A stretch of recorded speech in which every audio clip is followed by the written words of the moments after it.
Visakha steel plant ఘటనలో మృతుల సంఖ్య 9కి చేరుకుంది. సెవెన్ హిల్స్ ఆసుపత్రిలో చికిత్స పొందుతూ పైడిరాజు కన్నుమూశారు. 3 రోజుల పాటు మృత్యువుతో పోరాడి ఓడిపోయాడు. ఒళ్లంతా కాలిన గాయాలతో నరక యాతన అనుభవించాడు. పేగులు మొత్తం ఉడికిపోయాయి. ఛాతీ భాగం బర్న్ అయిపోయింది. గంగవరం ప్రాంతానికి చెందిన పైడిరాజు కేబుల్ రాజుగా అందరికీ సుపరిచితుడు.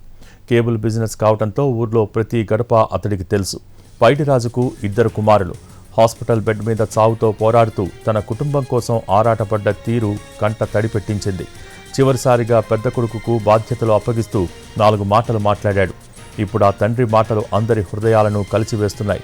తమ్ముడిపై చిరాకు పడకు, అమ్మను బాగా చూసుకో, నువ్వు బాగా చదువు అని పెద్దోడికి తన కుటుంబ బాధ్యతలు అప్పగిస్తుంటే అవి విన్నవారి కళ్లలో నీళ్లు సుడులు తిరిగాయి.